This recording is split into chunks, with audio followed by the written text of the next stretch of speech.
mais toog bi ñuy bëgg toog bi ñëpp di wax est-ce que loolu mën na nekk lu yomb vu instant bi ki déclaration bi mu def ak les déclaration bi mu def ndaxte hier même le président de la République quand il recevait les députés de Benno Bokk Yaakaar selon nos confrères de l'Observateur ñu ngi ci wax ne il a été interpellé sur la question à savoir Ousmane Sonko dañ koy investir le 15 il dit loolu mooy xanaa bëgg coow.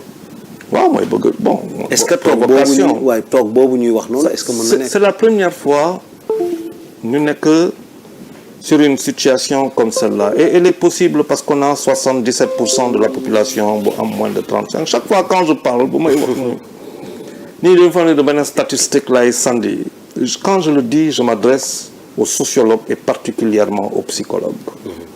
c'est-à-dire quand on a dafa mel na géej nga toog devant la mer ngay gis vague bi di ñëw. di réfléchir. ngay gis vague bi di ñëw nga xam ne di nga compter 1 2 3 nga dem ba ne après la prochaine vague qui va venir elle va faire 2 mètres de hauteur et puis après la mer commence à monter tu dis la prochaine vague qui va venir elle va faire 10 mètres de hauteur quand la vague va faire 50 mètres de hauteur kan mooy toog kanamam quand je parle les gens il est lu tax ma ne faaw ko ñu taxaw ñu wax Sénégal xam-xam la fi soxla tey ay nit ñu ma gën a brillant fuuf yu ma ëpp compétence fuuf si ay fonctions yoo xamante ni ñu am ñoom ñoo war a toog ñu waxtaan quand je dis 77% dans un pays où les gens dans une tendance relativement plus équilibrée avec 40% de jeunes 60% de wala vice versa nga foog ne que lii dina fi am ce qu'on voit dehors xale yu bëri yu décédé ils ont quel âge ils n'ont pas 30 ans 40 ans maximum 30 ans maximum. Et la fourchette elle est comprise souvent entre les 12 ans et trucs. Mais ça veut dire ce que ça veut dire ces gosses qui prennent la pirogue qui décèdent c'est pas des gens de 50 ans pas des gens de 40 ans c'est à analyser froidement. C'est à analyser. Quand je dis 70, les gens ne... Je ne sais pas que je suis... Non, arrêtons-nous, quoi. Nous sommes dans un environnement juvénile qui peut devenir un péril beaucoup plus qu'un dividende pour notre pays. Est-ce que notre jeunesse est-elle devenue un péril? Mais au vu de tout ce que je vois, il faut qu'on s'arrête. C'est poudre-l'eau. Allumette ak lay xaar. Allumette rek lay xaar.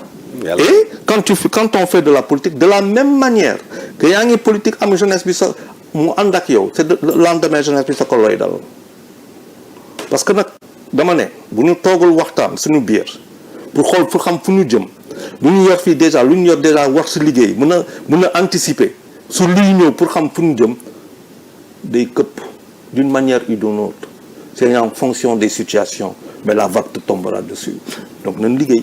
mais le fait waa Pastef ñoom ñu ngi liggéey le fait nee na le 15 ñu war a investir seen le leader Ousmane Sonko bon est-ce qu'on peut employer le mot bi nga xam te ne moom le président yëkkati provocation là.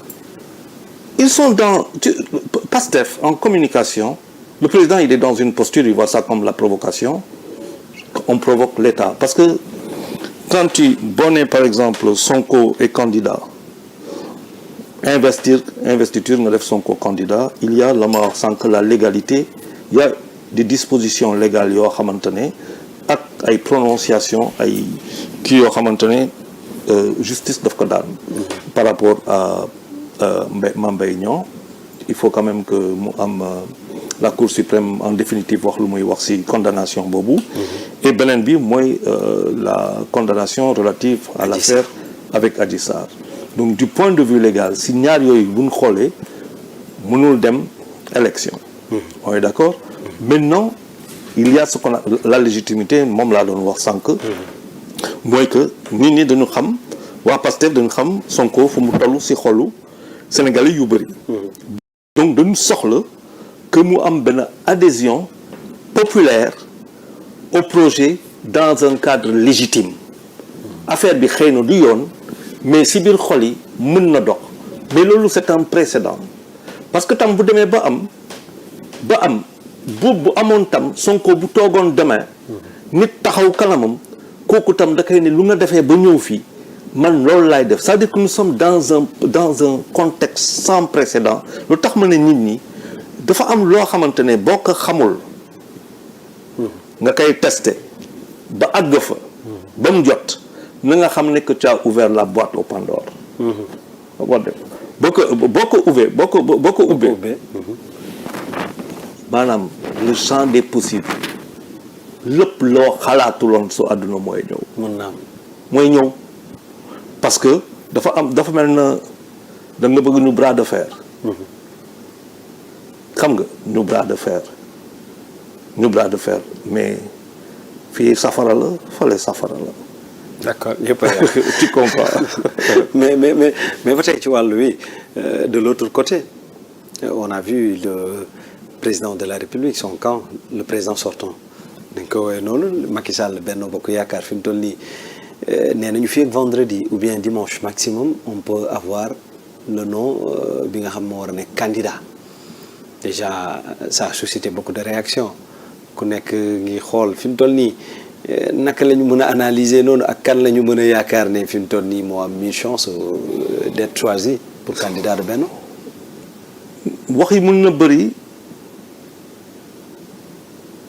supputation loolu yëpp mais man ci suma gis-gis le président dina tànn koo xamante ne ci gis-gisam kooku mun na représenter dignement le Sénégal bitim réew am na taxawaay googu intérêt Sénégal mun na ko défendre mun na représenter défendre les intérêts du Sénégal avec intelligence ci biir sous-région bi mun na liggéeyal Sénégal ci biir dëkk bi d'abord kooku lay njëkk a am dootul une question de suma xarit nga suma nit nga loolu jeex na Sénégal moo mag Macky Sall donc buy tànn nit day tànn koo xamante ne kooku waaw mun na defar Sénégal ci gis-gisam ci suma gis-gis. mais ki muy tànn mu mun a defar Sénégal est-ce qu'il fera l'unanimité au sein de son camp? C'est pas ce qui est le plus important pour le président. Il y a ce qu'on appelle des ambitions personnelles. Il y a ce qu'on appelle les ambitions pour le Sénégal. Et le Sénégal est plus grand que les ambitions personnelles. Qui est celui qui a le plus sacrifié, qui s'est le plus sacrifié avec le président Macky Sall? Qui est celui koo xamante ne cocc lay def nemm lay def ak quelle que soit la décision mu soo ko dégg? Qui est celui koo xamante ne il a toujours été dans le siège de Macky Sall te coow amul déggoo ko ci fenn? Il a accompagné le président Macky Sall. Booy procéder par élimination par le même principe que les cercles concentriques, tu vas du plus grand cercle au plus petit cercle jusqu'au noyau. Tu trouveras kenn koo xamante ne il a soutenu le président Macky Sall, il s'est effacé pour le président Macky Sall, il a accompagné le président Macky Sall, il a une stature politique nationale, sous-régionale, internationale.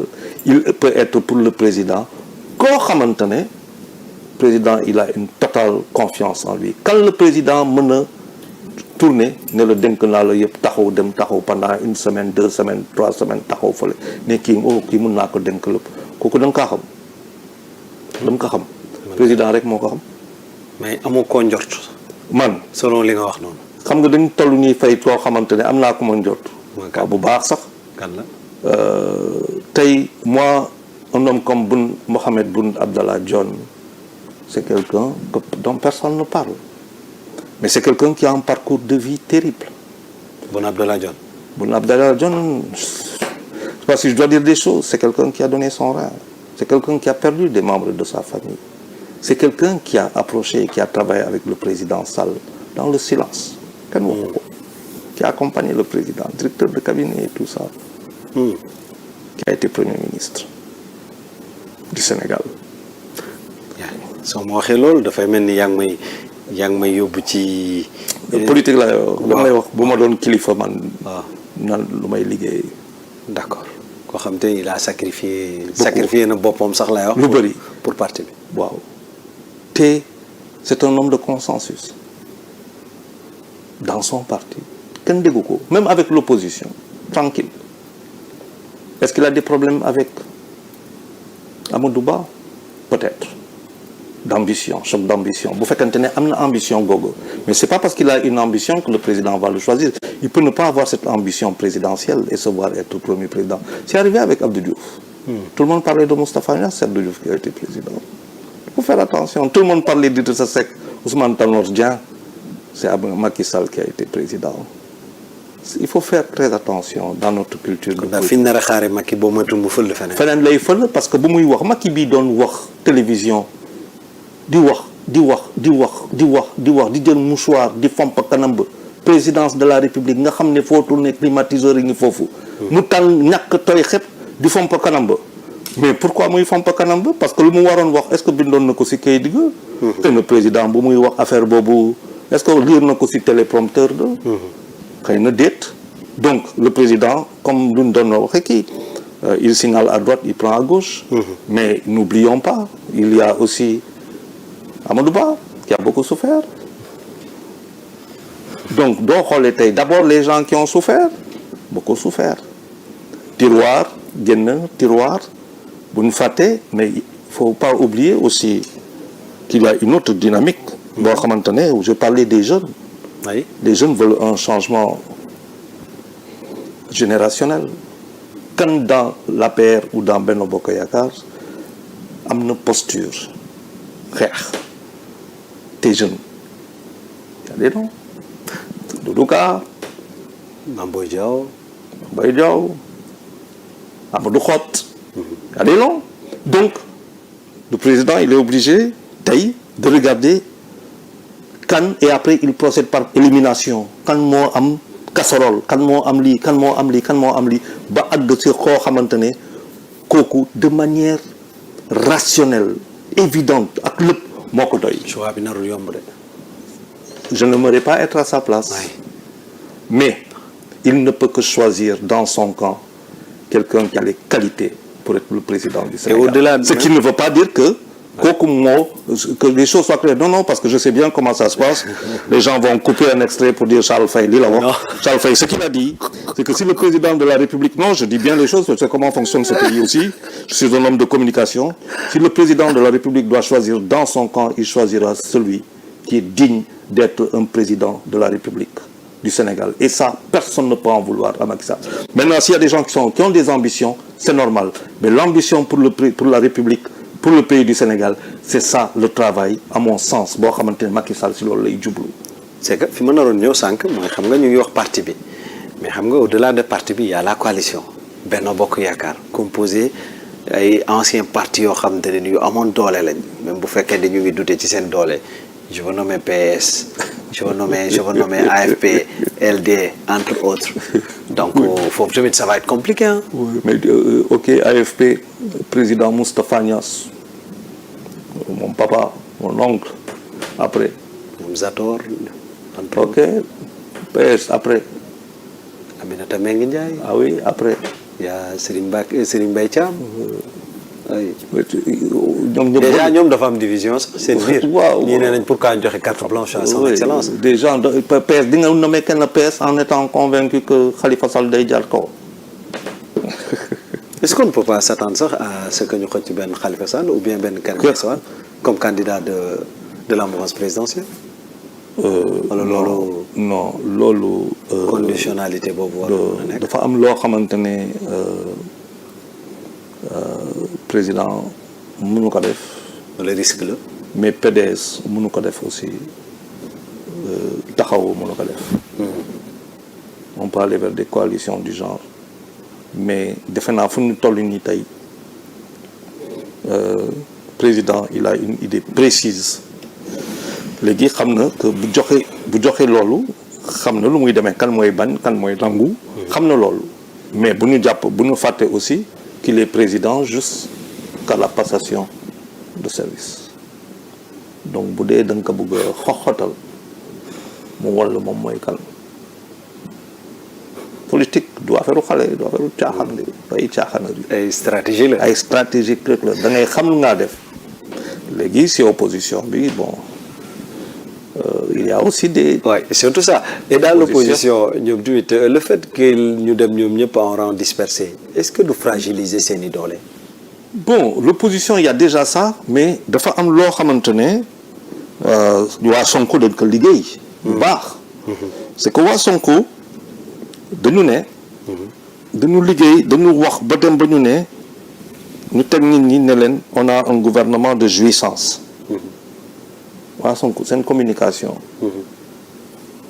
mooy ñii ils sont là que pour eux après ñu ne on a des oppositions ñu ngi door a dégg Sénégal une opposition loolu doon dégg léegi dañuy dégg des oppositions donc ñu ñëw ñu casser déjà concept boobu ñu ne des oppositions ci biir des oppositions c'est pour se distinguer par rapport à d'autres donc ñu créer ce que j'appellerais une opposition de compromission opposition de compromission mooy ñoo xamante ne dañ dem waxtaan ak président Macky Sall si lu mu tudd dialogue bi ñoom ñu créer leen opposition ñu ne nii c'est compromission si biir loolu nag ñu am leneen loo xamante ne ñu ngi ko denc mais dinañ ko indi dinañ toog ne ñii yëpp ko si nekk am nga problème ak justice te bu ñu lay toppal si affaire koppar lan la topp loolu mu ne tànn ñoo xamante ne dañu laal seen xaalis ngeen bëgg a tax fa leen jëm léegi mu am beneen opposition radicale si biir opposition radicale ba nag ñu am seen chef muy Ousmane Sonko n'est-ce pas après Ousmane Sonko tourné xool ay Déthié Fall ak yu demee noonu ñoo nekk nag ñu ngi foofu donc mu ngi loolu mais mu am benn dimension bu bees c'est que tant que on ne savait pas président de la République fu mu jëm ñu bëri xëy na dañ ko contrôle mais bu président de la République ne man bokkatuma est-ce que nous avons les mêmes lu mu tudd les mêmes variantes est-ce que loolu changé wul lu bëri est-ce que le fait que président du bokk est-ce que changé wul si biir nit ñi seen gis-gis parce que loolu tam mën na indi nit ñi changé